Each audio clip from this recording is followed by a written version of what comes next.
Let's put the spotlight on the biggest talking point right now in the market, and that is the start of the interest rate cut cycle. In fact, some of the major central banks have already started cutting rates. The European Central Bank being the latest one to deliver the second quarter point cut of the year. Several developed market central banks have started easing as well as far as the policy is concerned. And now all eyes are on the US Federal Reserve this week, which is expected to slash rates first time in the last 4 years.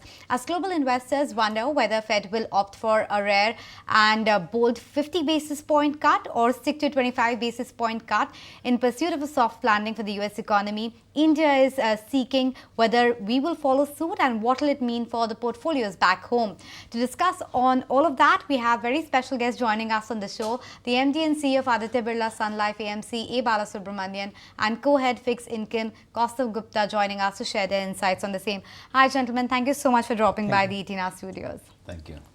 Bala, let me begin by asking you, and that's the basic question that everyone is asking, 25 basis point cut or 50 basis point cut, what's your expectation and how do you think markets will react to either one of the scenarios? Because is 50 basis point cut signaling that there's a deeper problem in the economy? So I think different expectations are there. Of course, Kaustabh will have a better idea. He looks at the numbers more closely than me. But I go by what the trend that US has been following. The US job rates have been pretty good, unemployment rates are low, growth has not been falling, and so far the economy has been doing pretty well. And inflation is still on the edge. So keeping all those in mind, as long as the growth remains, whether we will have enough room for them to cut rates quite significantly, that question mark will always remain. And second is, this will be the first cut, I think, where they will do it, as you mentioned, after 2.5 years hike in cycles. Correct. And now the rate cut will come. Whether the rate cut has to be done in a manner that you show a path that will be an aggressive rate cut or there will be a moderate rate cut. So my own belief is they probably take the second route of going for the moderate rate cut. Don't set the expectation too high and give a signal that there will be a significant rate cut. It will be a gradual reductions. There is high probability, unlike when they rise the rates, they raised it in 50 and 70 basis point scale. While coming down, it could be probably 20 basis points scale. That's my gut feel, and purely on the basis of how the US economy is doing, both with respect to the growth, the corporate earnings, as well as unemployment rates, and then how they have to manage with the inflations. Okay. So Kaustabh, then what is your expectation for the US rate cut cycle and what it means for India, and will Indian rate cut cycle also follow the same path? Yeah, so from a US perspective, look, the inflation has been the buzzword around the policymakers' mindset over the last 18 months. In terms of magnitude of the rate cut, the point is that it is dependent upon how soon Fed want to make sure that the financial conditions move from restrictive territory to more like a neutral territory. If you look in terms of the economic data, unemployment rates have increased marginally, which is from 3.5 to 4.2. Inflation in terms of momentum is already trending closer to 2, which is what their long-term target is. And it seems that Fed, which is in the pursuit of seeking the soft landing, wants to make sure that the monetary policy conditions normalize pretty fast. The nominal growth of US is closer to 5.5 now, which means that they need to move faster, and which is why the debate in the market whether they will start with 25 or 50. I don't think giving a indication of 50 basis points gives some bit of insight that there is some crisis evolving, but it is more like making the normalization process faster so that it envelops into a kind of a soft landing scenario. Coming to the emerging market like India, they have run quite macroeconomic stable policy as their policy bias, and which is why they have run orthodox policy making. As we speak, once the Fed start cutting rates, market will be convinced that the dollar strength is behind us, which means that all these emerging market central bankers, they can focus back on their local growth inflation matrices rather than securing external stability as a factor. Which is why I think Fed, which is the anchor for the world monetary policy setting, once it starts moving rate, all emerging market policy makers, including India, they will check back on their local macros, and they will also start salutary moving in the same direction. May not be in same magnitude as what Fed can move, because Fed is significantly away from its neutral rate, but directionally India will also cut rates in the similar direction. So 50 basis point is what is the base case for you, in the sense that it wouldn't signal a major problem in the economy, but it will be normalization and a faster soft landing, as you're calling it, and of course the central banks will follow suit, right? So I would say that 25 basis point is a base case, Okay. but I will be surprised with 50 basis point, because that's an indication that Fed wants to normalize things faster rather than an indication that there is some crisis that they are citing. Okay, normalization, that's the key word there. But Bala, historically, when we have seen that the rate cut cycle starts, a lot of FIIs go to the emerging markets because that is where the bigger delta is. Do you think this will be the fillip for the FIIs to come back to India? Because of course this year it's all been about the DII flows and the retail money coming in. But at least in September there are signs that FIIs are coming back to India. I think there's some probability. I think as the rate cut cycle begins and the interest rate become cheaper from borrowing point of view and the liquidity gets globally get better, as long as the borrowing become cheaper, there's generally the tendency actually look at markets which can actually give better outperformance to the global market itself. Therefore, in general, we have seen emerging market allocation improves. But this time, my own belief is it could be different. Again, given the fact that while the rate cut will happen, the cost of borrowing will not come down very sharply. It will again be a gradual manner. I think still the interest rates, dollar returns being the range of about, the 10-year bond is about 3.85, and the general borrowing rates in US, in say home loan rates about 5.5 to 6.5%. They are not going to drop immediately, given the fact that it will take some time for it to get adjusted in the borrowing rates. Therefore, it will be a gradual process. Definitely, I think people start looking at other markets. As Kaustabh was mentioning, it will also need to be taken into account how it will have an impact on the currency. So therefore, so FI is buying, FI is interest in renewed interest in India will not only depend on lower interest rate regime that prevails, it's going to come back. It's also depend upon our valuations, growth expectations, and vis-a-vis the rest of the markets, how it can. All these factors will be the driving, will drive the decision making process. But definitely, I think from a optic point of view, the directions would probably go more towards FII is looking at Indian market more favorably, more from the point of view of I think this promising market among the global market. I think India will continue to remain as one of the most promising markets. And Kaustabh, how should one make the most out of this rate cut cycle? What would be the best investment strategy, at least when it comes to the fixed income side? Look, it's like that. As of now, Indian monetary conditions are too tight. There are three methods through which policymakers they basically can change the monetary policy flavor. One is the liquidity, the second one is in terms of headline rates, and third one is regulatory clampdown, which is done to make sure that there are no bubbles evolving in the economy. All three were tight and they have kept restraints in last 15-18 months. If you see in terms of action, in last 2 months, RBI at margin has become somewhat accommodative on liquidity perspective, where they have allowed the overnight rates or call money rates to trend up between or closer to repo rate instead of MSF rates. So that part they have already trying to address. But that's only in terms of keeping overnight rates. But apart from it, if you look at the M0 growth, which is a reserve money growth, which is still caggering, or the last 1 year run rate of growth is just closer to 4%. M3 growth which is closer to just 10%. So probably RBI is required, or probably what they will do is that they will put some bit of a quantitative easing in play to make sure that the liquidity, which is as of now is parked only in overnight market, it start getting swept into the larger economic agents of the society. The second part is in terms of rate cuts. Our base case is that in this cycle, the Fed will cut rates anywhere between closer to 225 to 300 basis points over course of next 15 to 18 months, and RBI can also cut rates by 50 to 100 basis point over course of next 12 to 15 months. So that's another play that the fixed income investors can play.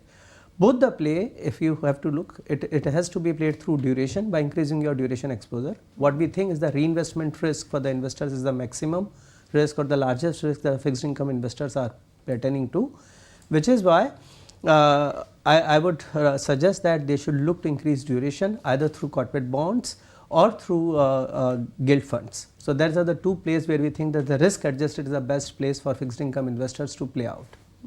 Interesting. But Bala, within the entire portfolio allocation scheme of things, do you think a big rejig is needed in the portfolios as to the differentiation or the split between debt versus equity itself? And within equity as well, we had seen that during the last cycle, it was discretionary and rate sensitives like autos, etc., that did well and consumption got a boost. Not as much for financials, etc. Sectorally speaking, do you expect a repeat of the history? So I think rejig anyway is supposed to be an ongoing basis one has to do, because anyway the market has gone through cycles where each sectors performs differently at different point of time. Therefore, the rejigging of portfolios at a continuous, which I call it as a course corrections, is a must.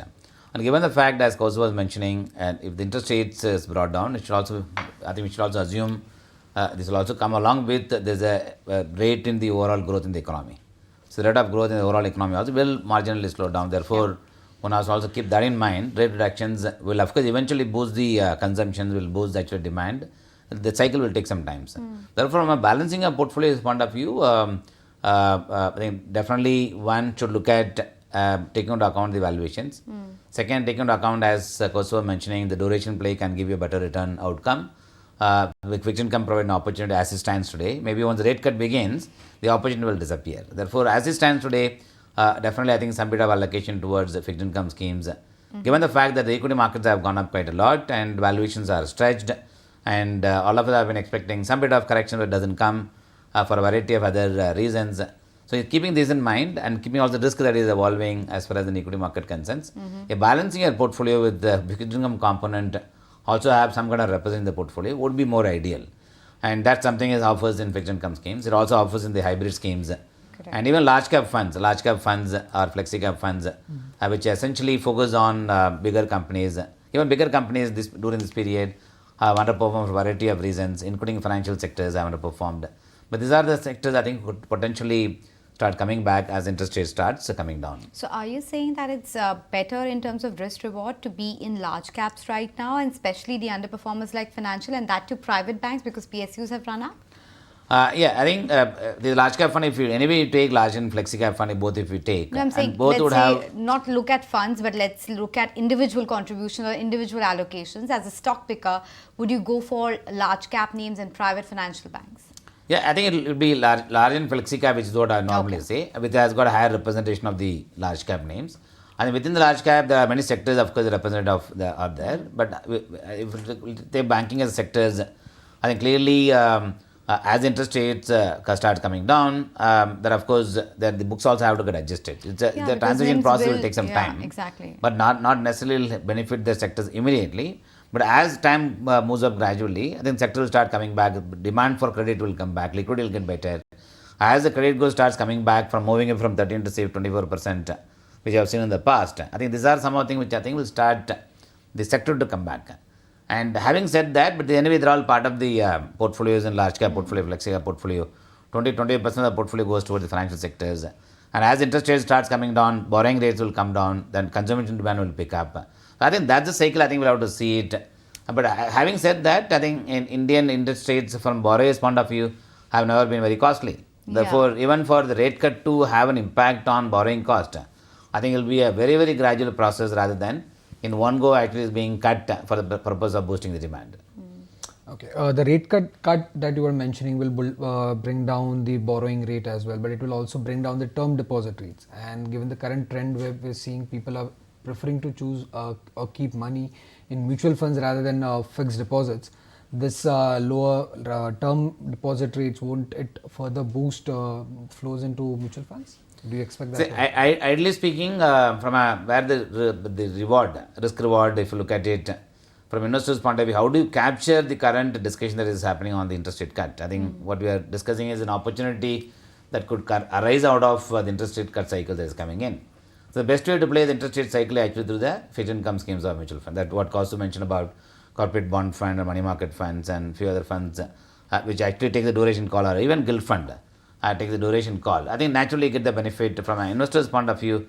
How do you capture this from his portfolio action point of view? Then naturally is the mutual funds would be the natural choice. Given the fact that you have mark to market and whatever the rate action happens, it reflects on the portfolio then and there. Therefore, the investors get to see that benefit coming in the portfolio. Unlike deposits where the fixed rate is that you get, whereas the mutual fund you get the pass through, because both ups and downs actually you have to live through. Yeah. But in the rate cut cycles, definitely I think fixed income schemes benefits from allocations point of view. So you're going to get busier with all those allocations coming your way, it seems. But just to wrap up the conversation, Kaustabh, what's your take? You talked about how dollar has perhaps, peaked, and we had seen from 106 thereabouts, it's down to 102, 101 already. But what's your take going forward as to what will be the moves of, let's say, the dollar, Indian rupee, of course, in that context, and how do you expect gold also to perform, because it is a part of the allocation overall as well? Yeah, sure. Look, dollar, if you look from a fundamental perspective, it is one of the most expensive currency, because that's a currency which is running one of the highest fiscal deficit in the world as of now among the large economies. Sure. And it is also running very high current account deficit. So from a fundamental perspective, and in past they have been running very high inflation as well. But still dollar did well because of the variety of uncertainties which were exposed to the world in form of geopolitics and in form of some bit of, I would say, very high rates that the US was providing for. Now, as Fed starts cutting rate or easing rate pressure on the immediate short-term rates, I think markets will move away from some of these fallacies and they will start trending more towards what fundamental warrants, which means that in this cycle, probably the dollar will become the most compared to the other currencies, and which will benefit emerging market currencies by and large. Now, India stands to benefit because India is being seen by the offshore investors as a growth currency, and these investors, when they come to any emerging markets, the only concerns that these offshore investors have is the volatility around the FX part. Correct. If you look in terms of the FX implied yield, which is currently closer to or less than 2% today, it is lowest in a decade, and that's because we are in current account deficit closer to 1%. We are having a reserves which is significantly higher than any time in past in terms of our exports predominant, and our broad inflation metrics and growth metrics both are doing well. This can become a big tailwind for the country, apart from the bond inclusion which is underplay as of now. So all these things will make sure that there are tailwinds for the all emerging market currency, including India. The good thing is that policymakers, they are trying to have a measured impact of these large inflows which are coming up. I think all emerging market central bankers, they will make sure that this inflows, they are used to further buffer their solvency or in terms of their reserves, so as to make sure that any unwanted turns can be used or these buffer can be used for those kind of bad times. So India is set for large flows, but we don't expect very large appreciation on Indian rupee. Okay. Our broad thing is that we'll move closer to very near to our rear or near levels, which is just about 2% from here and there. So broad range for this year, as far as INR is concerned, what we are of the way is it can move in the range of 83 to 85, which is in line with our interest rate parity. So no big change. The third question, which is on the gold part of it. So as a fund house, we have been quite bullish on gold right from the start of the year. We continue to believe that gold has variety of tailwinds, both from a geopolitical setup and in terms of easy, you can say, monetary policy regime and general dollar weakness. These commodity tends to do well. Right. So we continue to remain quite constructive on gold as well. Right. Okay, so constructive on gold. The INR expected between 83 to 85, but the biggest news is that everything seems to be positive for India at the moment. And with that, we are, I think, 14 points away from the record high level. So it seems like it's going to be another day when we see that level. But on that note, Kaustabh as well as Birla, thanks so much for dropping by for this extensive discussion. I'm sure we could have gone on more, but it's a paucity of time. So a quick break and we'll be right back. Thank you. If you like this video, then like, share and subscribe to ET Now.